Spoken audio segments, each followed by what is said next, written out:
Buenos días a todos. Hoy viene a dar la charla Ursula del Departamento de Electrónica de la Universidad de Zaragoza, que ahí nos va a hablar sobre el uso de beamformers, que ahora nos explicará de qué trata exactamente, y sobre su tesis. Así que le dejo la palabra y que empiece ya la charla. Hola a todos, soy Ursula Esteban, soy del grupo de diseño electrónico de aquí, de la Universidad de Zaragoza. Estoy en mi quinto año de tesis y bueno, pues sí, lo que estaba haciendo durante la tesis es el diseño de beamformers, que son los chips que controlan las antenas 5G, 6G y satelitales. Este es un poco el índice que voy a seguir durante la presentación. Voy a empezar con una introducción así un poco más general. Luego veremos cómo son las arquitecturas de los chips completos que van acompañando estas antenas. Nos centraremos en los desplazadores de fase porque bueno, eso es lo que he estado diseñando yo durante la tesis. Veremos algunos resultados y ya acabaré con conclusiones y os diré cómo es la tesis.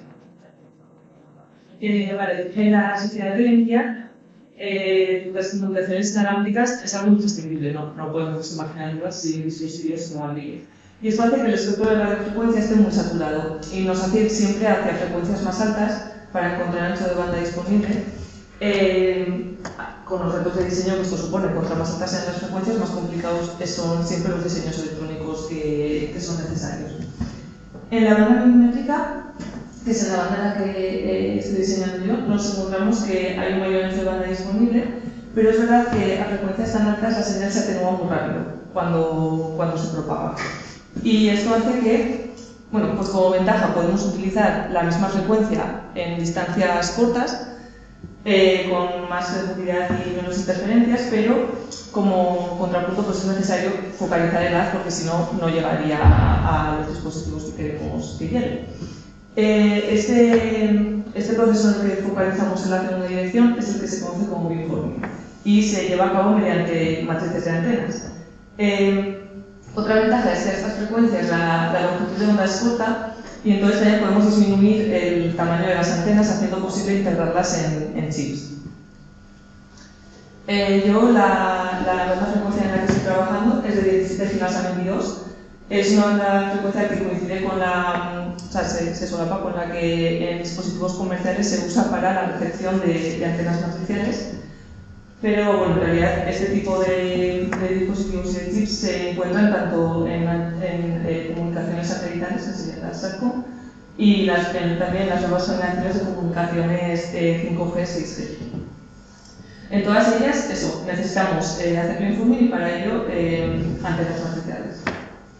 Con este tipo de áreas de antenas, lo que conseguimos es un direccionamiento electrónico del haz sin necesidad de ningún tipo de motor móvil ni nada. Esto permite una reorientación más rápida. Los tiempos en los que conseguimos cambiar la dirección del haz son del orden de microsegundos.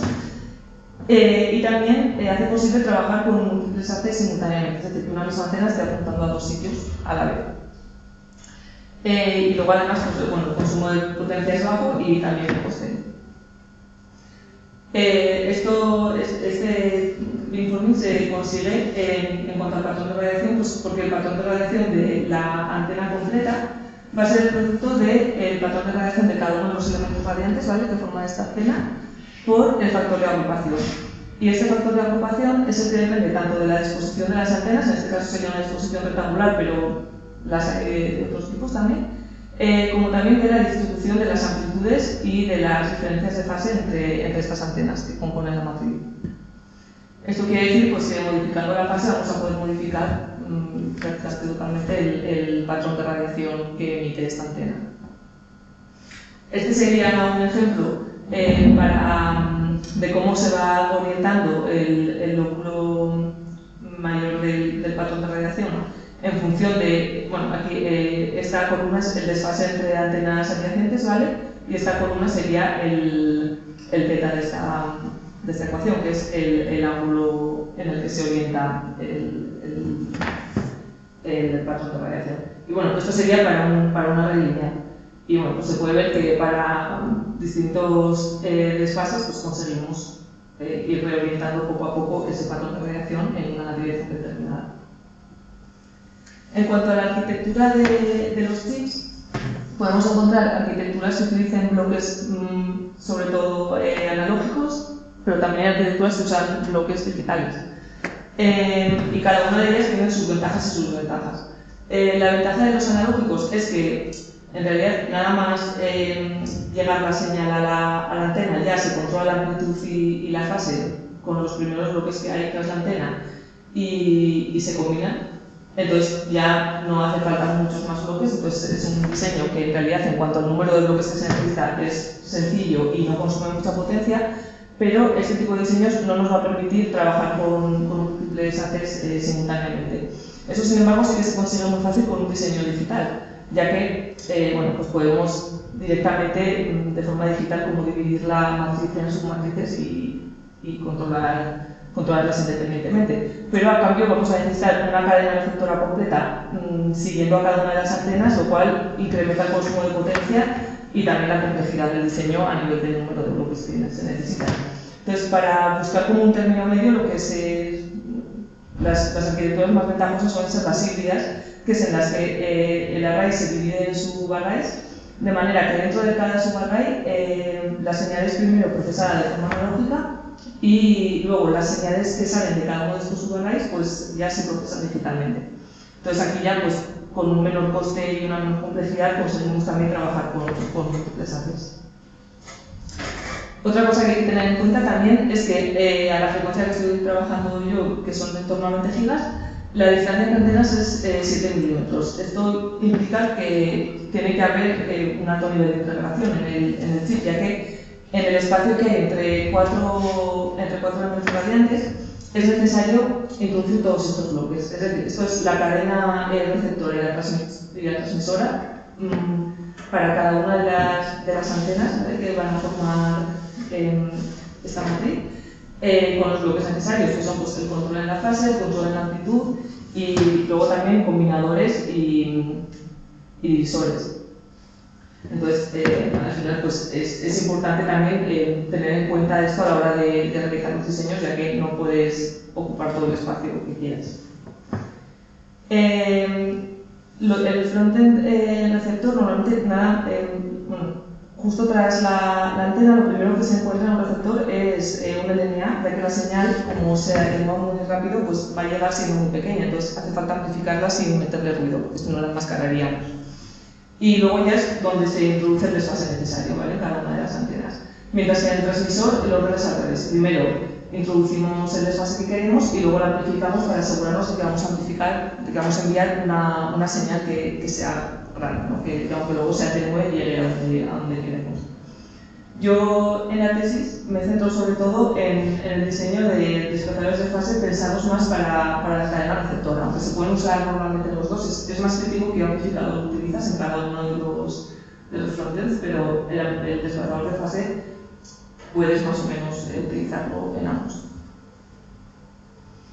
Entonces, para ver ya más en detalle las topologías, bueno, pues yo el tipo de diseños que he utilizado de desplazador de fase son diseños del tipo suma vectorial. Esto quiere decir que primero utilizamos un bloque para generar una señal en fase, dos réplicas de la señal de entrada, una señal en fase y otra en cuadratura. Esto quiere decir que entre ellas van a estar desfasadas a 90 grados. Y luego cada una de estas señales se van a ponderar de forma independiente con un amplificador de ganancia variable que tendrá un control digital para controlar qué ganancia le damos a cada uno de ellos. De esta forma, pues, mediante ajustando la relación entre las amplitudes de cada una de las señales, podemos conseguir saltos de fase. En este caso son velocidades de 5 bits, entonces conseguimos 32 saltos de fase de 0 a 360 grados, lo que quiere decir que la resolución es de 11,25 grados. Y para hacer este control de las ganancias, lo que tenemos en los VGAs en realidad son como bloques de transistores puestos en paralelo, de manera que en función de cuántos transistores tengas con conducción, pues tendrás una mayor ganancia o una menor. En este caso, vamos a hacer particiones de esta ganancia todo esto son ganancias normalizadas, ¿vale?, de 1 a -1 en saltos de un sexto. Entonces, pues tenemos transistores, no sé si se me ocurre, pero los del bloque B, que serían estos de aquí, conectan directamente la entrada con la salida, la positiva con la positiva y la negativa con la negativa, y los del bloque C, que serían estos dos de aquí más centrales, son los que se utilizan para invertir la señal, que contan, o sea, la positiva con la negativa y la negativa con la positiva. Y luego estos otros dos bloques son bloques dummies que no afectan en sí a la señal, pero están ahí puestos para que desde la entrada las impedancias no varíen, porque al final cuando toques un diseño y lo vas a meter en una arquitectura hecha como la que hemos visto antes, en la que hay muchos bloques, tienes que tener en cuenta que para que no haya reflexiones de señal, el bloque que estás diseñando tú con el bloque que vaya posterior o con el anterior tiene que tener las impedancias bien adaptadas, y para eso es necesario que yo no puedo poner un bloque en el que las impedancias me vayan cambiando con cada configuración. Entonces esos datos se utilizan para esto. Y bueno, la idea que sería pues, que desde la entrada siempre viéramos en conducción 6 transistores y desde la salida 8. Así como ejemplo de cómo funciona, pues si queremos, por ejemplo, tener este desfase actual, que sería de 292,5 grados, necesitaríamos una ganancia en cuadratura de -1 y una ganancia en fase de 2/6. Esto quiere decir que el VGA en fase tendría que tener en conducción 2 transistores MB, mientras que el VGA en cuadratura tendría que tener en transistor todos los MC para invertir la señal y que sea de -1. Entonces, en el VGA en cuadratura ya tendríamos 6 transistores conectados a cada entrada. Sin embargo, en fase necesitaríamos completar esto con 4 transistores en cada bloque MA para que cada entrada siga habiendo 6 transistores. Para generar la cuadratura, yo lo que estoy utilizando son filtros pasatodo de cuadratura. Mis diseños son diferenciales, entonces son este tipo de topologías, pero bueno, he puesto esta que es que no es diferencial, porque creo que se puede entender mejor cómo se genera esta cuadratura. Al final, si miramos la impedancia que hay tanto en la rama en cuadratura como en la rama en fase, vemos que para la señal en fase, por ejemplo, pues va a ser la suma de una impedancia resistiva y de una impedancia reactiva positiva, porque es una inducción. Entonces, mientras que para salir en cuadratura vamos a tener una impedancia reactiva y una impedancia resistiva, y una reactiva negativa, porque es un condensador. Entonces, si el módulo de las impedancias de todos estos componentes es el mismo, al final lo que conseguimos es que la señal en fase esté desfasada a 45 grados, mientras que la de cuadratura esté desfasada a los 45 grados y que por lo tanto ya entre ellas haya este desfase de 90 grados. Y bueno, llevándolo ya a la topología diferencial, con estos valores que son los que si simulas solo esto, sin ningún tipo de carga, o sea, es como los resultados ideales, ¿no? Tendríamos pues estos, aquí las señales, tanto creo que la roja es la de entrada y luego serían pues las otras dos, una en fase y otra en la cuadratura, y el desfase que se queda a la frecuencia central es de prácticamente 90 grados. El problema es que cuando conectamos el siguiente bloque, este tipo de topologías son muy sensibles a que carga les pongas detrás al bloque, y aunque lo puedas ir reajustando, sí que el desfase entre las señales puedes ir ajustando a 90 grados, pero el problema viene también con las amplitudes, que normalmente se te queda una señal más grande que la otra, la de cuadratura más grande que la de fase, entonces si luego tú vas a hacer esas particiones para hacer la suma vectorial, ya se te descuadra y no consigues los desfases, o sea, se te queda un error muy grande. Entonces, definiendo los errores así, podemos calcular más o menos cómo se transmitirá este error a la salida del desplazador, y aquí vemos que si no le hacemos nada, pues nos queda un error que es mayor que 7 grados en todo el rango frecuencial. Este error es muy alto, porque al final si la resolución son 11,25 grados, tener un error de 7 puede hacer que dos fases contiguas no se puedan solapar, entonces ya no. Lo ideal sería tener errores menores a la mitad de este salto de fase, o sea, pues, si es de 11,25, pues que sean menores a 5,6 el error. Entonces, bueno, estuvimos viendo posibles soluciones a este problema, ¿no? Que consistían en modificaciones de la topología. Esta primera es la que vimos que utilizaban pues, otros autores y que la verdad es que daban muy buenos resultados en cuanto a cómo disminuir los errores, pero el problema que veíamos es que la ganancia se nos iba a la mitad, entonces pierdes la mitad de la señal prácticamente. Entonces fuimos viendo cómo poder solucionar esto sin perder señal, intentando perder la mínima señal posible. Lo primero que hicimos fue generar nosotros una simetría en la red, o sea, pues, vale, si nos aparece esta simetría entre las señales en fase y las señales en cuadratura, vamos a nosotros intentar modificar un poco esta red para como compensarla.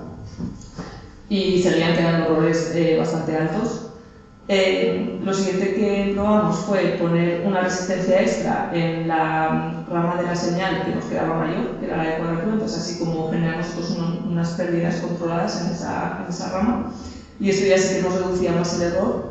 Y por último, pues lo que hicimos fue combinar estas dos, o sea, poner una red que fuese simétrica y ponerle también dos resistencias nosotros ahí para ver si conseguíamos reducir el error, y sí que reducía más, no tanto como en esta solución, pero si miramos las ganancias, pues en esta prácticamente no tenemos pérdidas, mientras que en la otra perdíamos casi la mitad de la señal.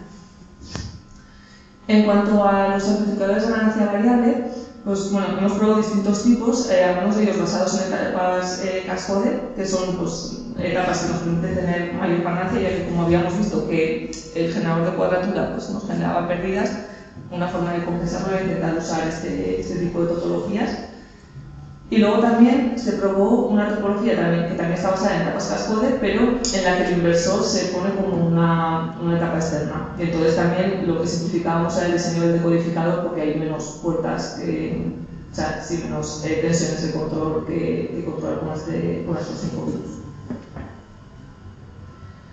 Y el último diseño que hemos estado probando es un diseño simplificado en el que, aunque sí que es verdad que volvemos a tener menor ganancia porque no son etapas cascode, sino que son transistores en puerta común, lo que tenemos en los VGAs, la idea un poco de este diseño era reducir el ruido, porque bueno, luego los resultados os enseñaré lo que salía del ruido, pero era altísimo. Entonces, la idea era un poco intentar reducirlo. Y bueno, fuimos a este tipo de topologías porque las etapas en puerta común tienen una impedancia de entrada que mayoritariamente es resistiva. Entonces, claro, esto lo que nos permitía es, si nuestro generador de cuadratura al final lo que está usando es resonadores SPLC, pues vale, si yo ya tengo aquí en el VGA una impedancia de entrada resistiva, puedo contar con esa impedancia resistiva como parte activa en la generación de la cuadratura y evitarme tener aquí resistencias entre estos nodos. Entonces, pues de esta manera conseguimos un desplazador de fase sin resistencias como tal.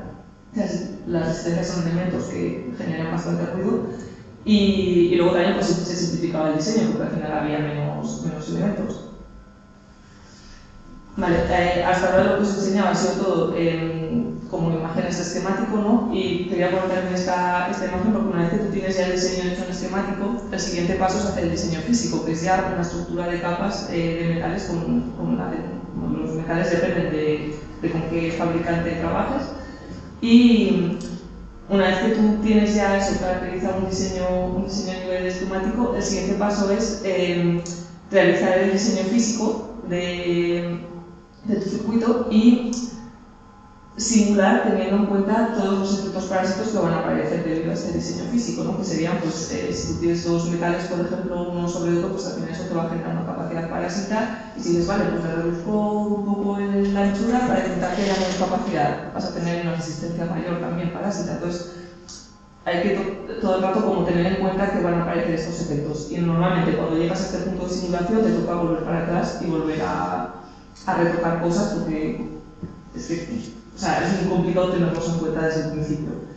Y bueno, una vez que simulas con el diseño físico y ya tienes los resultados que quieres, lo siguiente es mandarlo a fabricar. Esta sería una foto un poco a tamaño real de los chips y esta es ya el vista en microscopio con las puntas que utilizamos para medir. Estos son los contactos que tenemos, que también es otro limitante a la hora de de hacer este diseño, porque al final tú tienes que poner las conexiones en función de qué tipo de puntas vayas a utilizar para medir, eso tienes que tenerlo todo en cuenta antes, si no vas a conseguir. Yo en este caso, por ejemplo, aquí hay 3 bits de control, que no son los 5 bits que debería de haber, y es porque pues, el tipo de puntas no encontramos en ese momento que hubiese con tantas señales diferenciales, que al final pues, tenemos 2 señales diferenciales de entrada y una señal diferencial de salida. Eso ya te condiciona a tener este área de circuito ocupada por estas señales, y no nos queda otra que poner un decodificador de 3 bits, pero entonces son también como otro limitante que hay a la hora de hacer estos diseños. Y luego, bueno, así por enseñaros algunos resultados, he puesto estos que son del último circuito que diseñamos, que es este que era simplificado. Aquí se pueden ver las fases, que bueno, pues se consiguen saltos de fase de 0 a 360 con la resolución que queríamos en todo el ancho frecuencial. El error, la verdad, es que al final nos ha quedado bajo, para que luego en el diseño físico, pero de momento está bajo, está en torno a 2,7, creo que era la frecuencia central. Sí que la ganancia es algo que deberíamos también igual mejorar un poco, porque bueno, a frecuencias bajas seguimos teniendo pérdidas, y la figura de ruido nos queda en torno a 10 dB, que si lo comparamos con los diseños anteriores que teníamos, la figura de ruido la teníamos en torno a 20 dB, que es bastante alta, y más en una cadena receptora, que pues, comentaba antes, la señal ya muy pequeñita y no es que la puedes enmascarar si le metes de repente mucho ruido. Y bueno, esto por ver los resultados de la topología que teníamos antes completa, se utilizó este VGA, ¿vale? Y son los mismos VGAs para cada una de las soluciones que habíamos visto para la cuadratura. Y bueno, se puede ver también aquí bastante bien que esta línea amarilla, que sería la que se corresponde con esta solución, ¿vale? Que es la que nos indicaba que iba a tener bastantes pérdidas, visto ya en el diseño completo, tiene también muchas pérdidas, pero sin embargo esta azul, que es la última, ¿vale? la solución esta en la que combinábamos la red simétrica con estas dos existencias auxiliares, pues bueno, la verdad es que en cuanto al error RMS se queda bastante cerca de esta solución, mientras que sin embargo en términos de ganancia pues ya tenemos en el centro una ganancia mayor que 1, que ya implica que al menos no hay pérdidas. Entonces, en ese sentido también con este resultado estábamos contentos, claro, hasta que hemos sufrido, pero... Y ya pues a modo de conclusiones, yo al final de la tesis lo que estaba haciendo es el diseño de distintas topologías para desplazadores de fase, con intención de que sean usados en la cadena receptora de matrices de antenas y bueno, operando entre 17 gigas y 22. Sobre todo, casi todos los diseños están basados en 2 etapas básicas. Una es el generador de cuadratura y luego los VGAs, que son los que nos permiten ya ponderar estas 2 señales que nos genera el generador de cuadratura. El control de fase, como yo he estado haciendo todo el rato en desplazadores de fase de 5 bits, pues es de 11,25 grados, y bueno, se han conseguido para los diseños que mejores resultados dan, pues errores RMS menores a 3 grados a la frecuencia de trabajo. Otra conclusión importante es que hay que buscar un compromiso entre minimizar las pérdidas o minimizar el error. También depende igual de qué aplicación tengas, pues te puedes permitir un error más grande o igual no te importa tanto las pérdidas, lo tienes que tener claro a la hora de empezar a diseñar. Y bueno, los consumos de potencias que dan las distintas topologías van entre 10 milivatios y 15, y el último diseño, que es el del generador de cuadraturas sin resistencia, pues nos ha permitido simplificar el diseño, minimizando también el ruido y manteniendo un error bajo en la fase. Y ya a modo de líneas futuras, pues lo siguiente que habría que hacer sería hacer un diseño físico y llevarlo a fabricar que tuviese tanto el generador de cuadratura como los VGAs, porque hasta ahora los hemos ido probando por separado. Entonces, lo suyo sería intentar hacer un diseño conjunto, pero también físico, o sea, solo tenemos diseños conjuntos en esquemático. Y luego ya, pues en el grupo también ha habido gente que estaba haciendo amplificadores de bajo ruido, entonces también podría estar bien probar, una vez que tengamos el diseño completo, el diseño de una cadena receptora con el amplificador de bajo ruido y el desplazador de fase. Esto sería todo.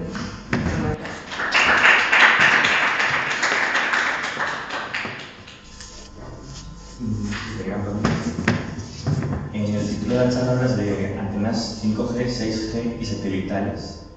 Pero ¿por qué es así y no otras? ¿Cuáles son las diferencias? Es más que nada por la frecuencia a la que trabajan, o sea, porque son las comunicaciones que están trabajando en esta banda frecuencial. O sea, Vale, 5G y 6G es la frecuencia. No, 5G y 6G o sea, son la quinta generación de comunicaciones inalámbricas y la sexta. Pero en estas, o sea, contra más van avanzando las generaciones de comunicaciones inalámbricas, al final van llegando a frecuencias cada vez más altas. Entonces, claro, el reto de estas frecuencias es conseguir eso, pues, transmitir la señal lejos, ¿no? O lo suficientemente lejos sin que la pierdas. Y como encontramos más alta sea la frecuencia, más complicado es que llegue lejos, es donde es necesario que se focalicen, y por eso, o sea, son las aplicaciones que tienen este tipo de antenas. No sé si a lo mejor en alguna otra aplicación también se usarán, pero yo sobre todo en todos los papers que he leído están en 5G, 6G o en antenas satelitales. Entonces en frecuencias bajas no haría falta. En principio no, porque en principio no te hace falta tanto. Hombre, a ver, igual en alguna aplicación que interese por lo que sea, pero en principio no es tan crítico focalizarla para que llegue lejos la señal. Yo tengo otra pregunta. Estas, por lo que he visto en las imágenes, las antenas físicamente, ¿qué pinta tienen? Son como unos cuadraditos. Son, a ver, los cuadraditos no sé, porque yo en realidad tampoco hemos llegado a integrar como antenas. Yo en los papers lo que he visto, pues o como cuadraditos metálicos, o en algunos he visto también como una especie de hilo que hace un cuadrado. No sé, yo ahora sí en cuanto a qué tipo de forma tiene la antena, no sé muy bien a qué se debe, una u otra, pero yo los que he visto en referencias es sobre todo eso. O eso, como una chapita metálica cuadrada pinta o como un hilo que hace el rectángulo. Ok, curioso. Tengo otra pregunta, te puedo hacer. Tú has estado trabajando en antenas receptoras. Entonces, no me queda muy claro, porque las de emisión, pues emitir en una dirección concreta y tal, eso sí que lo veo. Pero en las antenas receptoras, ¿por qué necesitas esa direccionalidad? O sea, es como si estuvieras esperando que llegara la señal de una dirección. Yo entiendo que sí, o sea, que es como que si tú sabes de dónde te va a venir la señal, es como generar nulos en las direcciones de las que sabes que no va a venir la señal para que luego no tengas esas interferencias. Vale. O sea, yo creo que vamos por ahí en las receptoras. Ok, gracias. Yo preguntar que dónde os hacen los chips. O sea, para hacer los chips trabajamos con TSMC, que son de Taiwán. No estoy ahora segura si los hacen en IMEC o si... O sea, sé que a nosotros lo envían vía el IMEC que está en Bélgica, pero no sé si fabrican allí con tecnología de TSMC o si los fabrican en Taiwán y luego vienen aquí. Eso no tengo muy claro. Pero la tecnología es de TSMC. ¿Y necesitas pedidos muy grandes o se hacen cosas un poco a medida? Solemos hacer el pedido mínimo, pero el pedido mínimo son 100 chips que luego nunca mides 100 chips. Entonces es un poco... A ver, viene bien porque luego pues, los puedes probar en distintas condiciones. Yo, por ejemplo, del último pedido que creo que estaba, no sé, me he puesto la imagen de la gráfica esta, de la que se ve que vienen, pues eso, te llenan una caja de estas pues, con... Yo creo que el mínimo son 100. Pero pues, luego de aquí al final, entre que algunos se te pueden dañar al intentar colocarlos en el microscopio o con las puntas a lo mejor se has presionado aún más de la cuenta y se te ha dado la vuelta o lo que sea. O sea, viene bien tener bastantes. Y luego nosotros lo que hicimos con otros es ponerlos en una PCB, por ejemplo, con la intención de intentar probarlos a temperaturas bajas, pues por ver, o sea, te permite hacer más pruebas. Al final, contra más tengas, pues los servicios mínimos Siguiendo lo que ha dicho David, esto es para antenas receptoras, pero para antenas emisoras se podría hacer algo parecido. Sí, o sea, la idea es habría que cambiar un poco los diseños. Bueno, a ver, no es necesario. Yo estos chips lo hemos probado también con amplificadores de potencia, porque otro compañero también estaba haciendo amplificadores de potencia y se podrían utilizar. Pero en antenas emisoras, al final lo que se suele utilizar es diseños más pasivos que a lo mejor no utilizan transistores como tal, porque como luego tú primero le vas a introducir este desfase y luego ya te lo va a amplificar el amplificador de potencia, pues igual no es tan crítico el tema de que tengas pérdidas o que no tengas pérdidas. Entonces, en ese sentido, se utilizan otro tipo de diseños más habitualmente, pero vaya que también se podrían utilizar estos.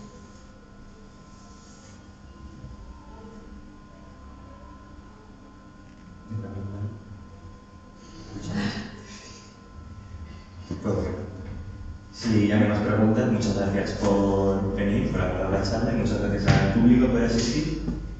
Y